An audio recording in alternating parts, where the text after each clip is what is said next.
Lila. I'm Layla. Pablo. Hudson. Charlie.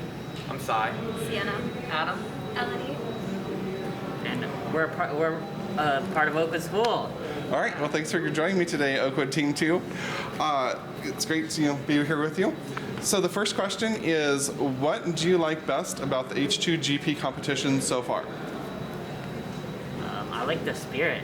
Yeah, I think they're so fun, and just being able to work on the cars and also just be able to focus on driving too, and like having to deal with the intricacies of both making the car work as best as possible, but also focusing well on driving and on the co-pilots, making sure that we're using the right amount of power and that we're not going to die.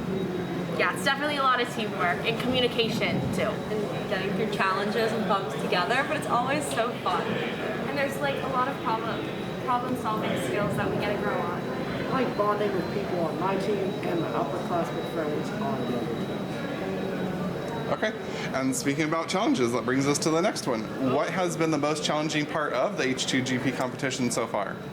I think that there's a lot of things that you don't know about going into a race.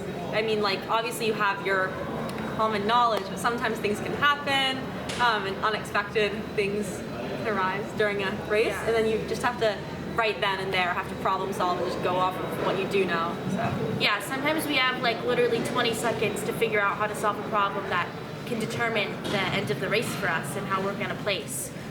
And it's just about, taking our past data, predicting future data, and how we can, put it all together to decide what we're going to do. All right, is that the answer for this two? Okay. All right, what do you think adults should be doing better to support hydrogen and fuel cells in California? And I know that's really broad, so feel free to take all of it or part of it. Support is nice. I mean, I think there's just generalized working on the ecosystem and the knowledge of everyone on how they work, and working on just spreading awareness for how, like, what the strengths of them and also what their weaknesses are, because they do have, everything has weaknesses, so that they can fit to people's needs, and also expand the system. I would say try to help expand the system of places you can get hydrogen. Right now it's really hard to find hydrogen. Even like for us, it's difficult to get sometimes, and it can be very expensive. So I think working on trying to make it cheaper to get hydrogen, and just like working on the technology as much as possible, so it is not just efficient, even more efficient than it already is, but ends up getting into a place where the whole thing is cheaper, better for just like everyone to be able to use many applications. I also think outreach would be better, like getting it out to like different people, or just like the knowledge of how hydrogen fuel cells work. Because the first question I always get when I tell people I'm part of like a hydrogen racing RC team is, what is a hydrogen fuel cell and how does it work? Everyone like knows of it, kind of. Like everyone's like, oh yeah, that exists, but like no one really knows like how it works, why it's a thing, like if it's good at all. Everyone just like knows kind of that roughly it exists. Okay. Knowing that fuel cells can replace traditional engines and powerhouses, how quickly do you feel the world should transition to largely being powered by fuel cells? And I'm asking this question in light of something like last year, where 4 of the worst fires in California's history happened in 1 year. So in light of changing global climate, how valuable is it to do this quickly versus slowly?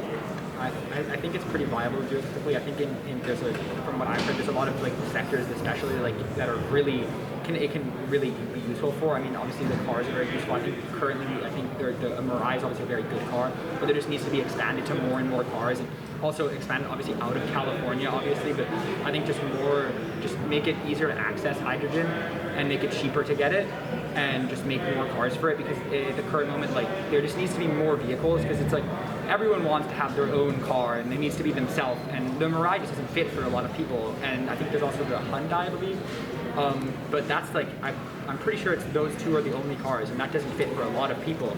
So I feel like expanding on that, as well as going into other sectors other than just cars, like planes and stuff like that, could really help a lot. All right, is that the answer? Okay.